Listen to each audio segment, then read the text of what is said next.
The old radio station sat alone on the edge of a forgotten Nebraska highway, miles away from the nearest town. A single yellow light above the doorway flickered weakly against the night wind. Every night for the past 9 years, Jason Miles had parked his dented blue Ford beside that building, unlocked the heavy steel door, and stepped into the hum of midnight frequencies, 104.7 FM. To most people, the station was dead, a relic from another time. But for Jason, it was home. He liked the silence, the control, the sense that his voice could still reach someone out there in the dark. That night, the air was sharp and wet. A thunderstorm was crawling across the plains, its growl low and distant. Jason carried his thermos of black coffee and pushed through the door, the hinges groaning like an old man waking up. Inside, the familiar smell of dust and warm circuitry welcomed him. Posters from the 80s peeled from the walls. A single red on-air bulb glowed faintly behind the glass window of the recording booth. The control board, old analog sliders, dials, and a stack of worn-out CDs waited for him like a sleeping beast. He hung his jacket, sat down, and put on his headphones. The static hissed softly. Peaceful. Jason smiled. "All right, folks," he muttered to himself, checking his script. "Let's keep it simple tonight. Classic rock. A few shout-outs. Maybe some stories from the road." He flipped a switch. The red light blinked bright. He was live. Greater than good evening, insomniacs. You're tuned in to Midnight Frequencies, 104.7 FM. The voice that keeps you company when the world's asleep. I'm Jason Miles, and tonight we're rolling through some late-night legends of rock. So grab your coffee, keep those wheels turning, and stay with me till sunrise. A familiar hum settled into the room. The first song, Hotel California, floated through the monitors. Jason leaned back, sipping coffee. Outside, rain began tapping gently against the windows. It was supposed to be an ordinary shift. Halfway through the song, though, something strange happened. A thin, high-pitched tone slipped into the background. Faint but clear. It wasn't from the record. It was deeper, colder. He frowned, checking the meters. Everything looked normal.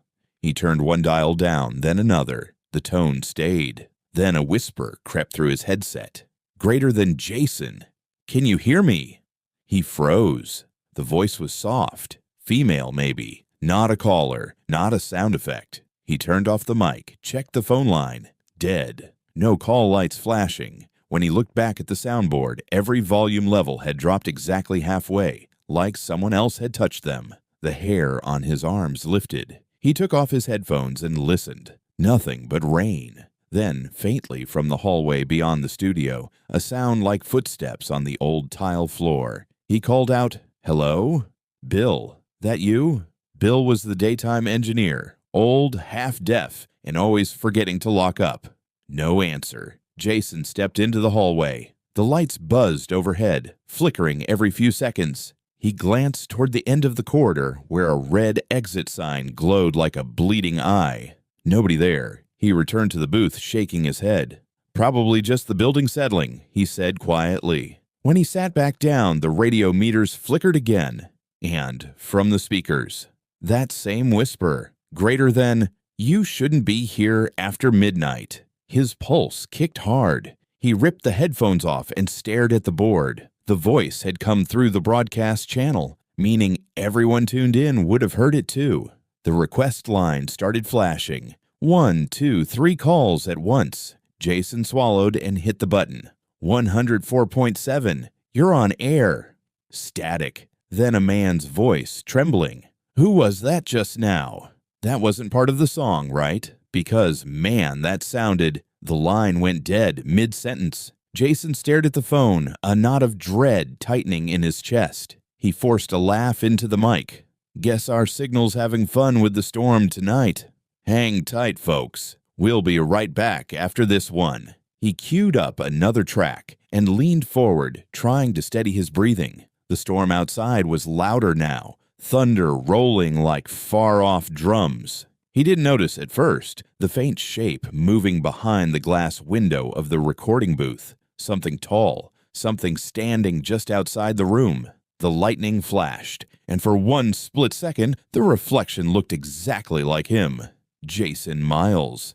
But its eyes were white, and it was smiling. The lightning faded, leaving the booth drenched in that sickly yellow glow from the desk lamps. Jason blinked hard, rubbing his eyes. It's just the reflection, he told himself. You're tired, that's all. He checked the studio clock. 12:17 a.m. Still 5 long hours to go. The phone line blinked again. Just one light this time, steady and red. Jason hesitated before picking up. 104.7 FM. You're on air. No response. He waited, listening to the faint hum on the other end. Then, a slow inhale, a breath. Greater than Jason, the voice said. A man this time. Gravelly, low, and somehow familiar. Greater than, they said you'd keep broadcasting. Even after what happened, Jason frowned. Who is this? What are you talking about? Greater than the tower. They buried it, but it's still transmitting. Static roared, cutting the line. Jason stared at the phone. The tower. He'd heard old rumors that 104.7 used to share a transmission site with another station, one that burned down decades ago. But that was before his time. He flipped through the dusty binder near the control board. Emergency frequencies, backup transmitters, contact numbers. Nothing about a second tower. The fluorescent light above him buzzed louder, almost humming. Focus, he thought. Just finish the shift. He played another song, Dream On by Aerosmith, and leaned back, trying to calm his nerves. But as the guitar faded, something strange came through the monitors again. Faint crying. Not from outside. It was coming through the broadcast feed. He turned the gain down. The sobbing stayed. Jason switched off every channel, one by one, until the entire board went dead silent. Yet the crying grew louder. Greater than, please, help me. His chest tightened.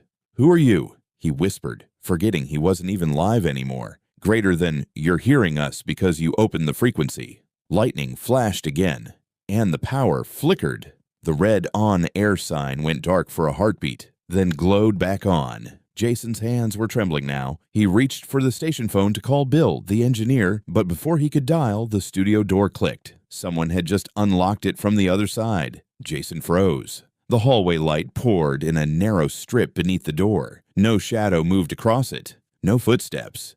He stood slowly, heart hammering, and pushed the door open. The hallway was empty, except for one thing.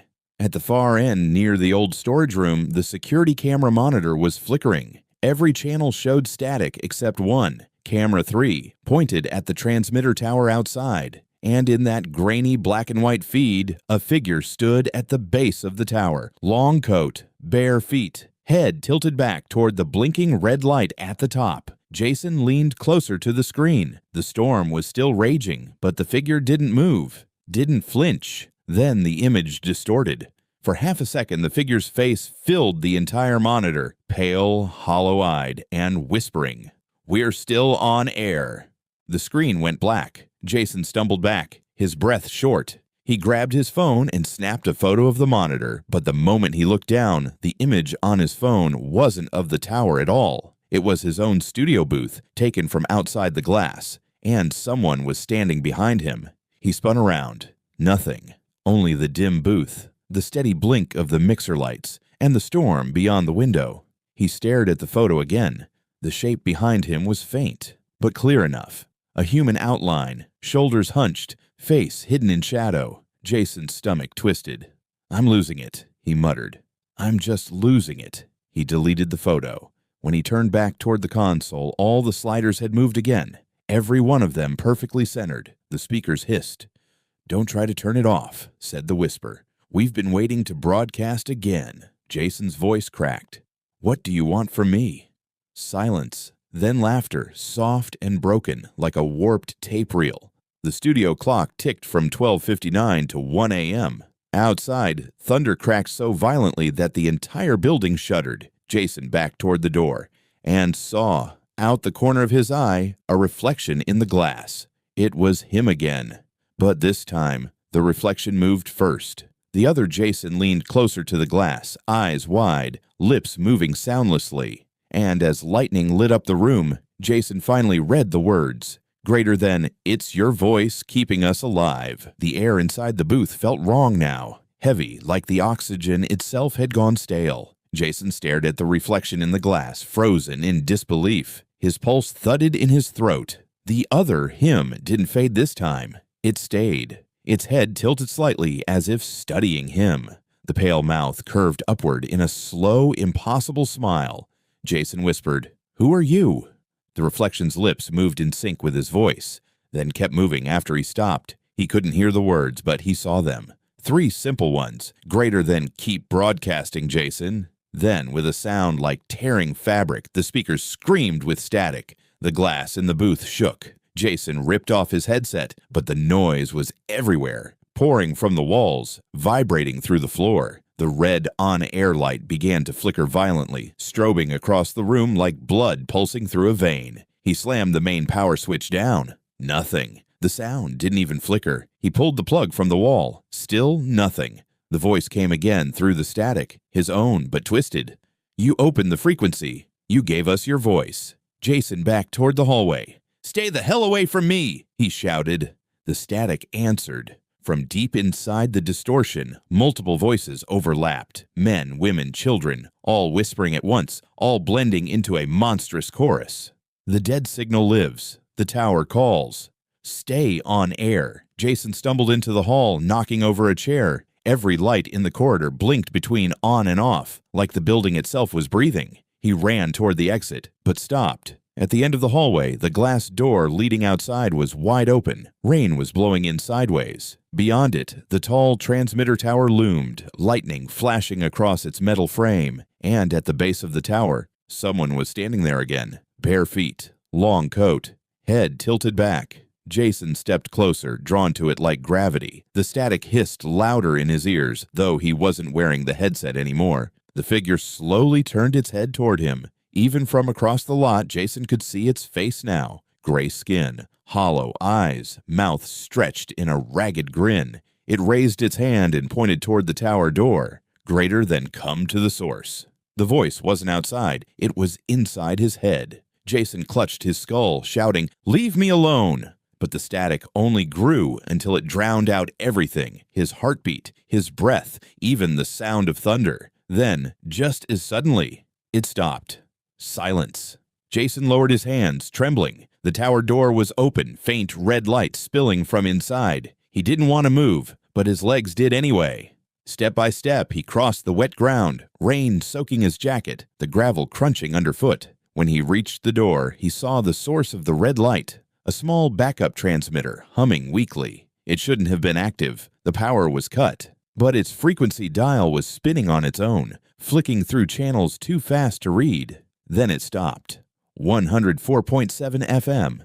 The small speaker beside it crackled. Greater than, "You've always been one of us." Jason's breath came out in short, broken gasps. One of who? Greater than the lost ones. The broadcast that never ended. The signal that kept searching for a voice. He looked down at his reflection in the puddle beneath the tower and felt his blood freeze. The reflection wasn't copying him anymore. It was smiling, and its lips moved again. "Thank you, Jason. We're live again." The transmitter roared to life, glowing white-hot. Jason screamed as static engulfed the air, a sound so loud it felt like needles in his skull. Then everything went black. Epilogue. The Loop. 2 days later, the sheriff arrived after neighbors reported the tower light blinking nonstop. The building was empty. Jason's car still sat in the lot, keys in the ignition. The on-air light inside the booth was glowing, steady and red. When the sheriff entered, a faint voice played through the speakers. "Greater than, good evening, insomniacs. You're tuned in to Midnight Frequencies, 104.7 FM. I'm Jason Miles, and tonight's broadcast never ends." The feed has been looping ever since. Every night at exactly 12:03 a.m., a faint signal can still be heard on abandoned radios across Nebraska. It's mostly static until you listen closely. Some say if you wait long enough, you'll hear a man whisper greater than "don't tune in after midnight." Less than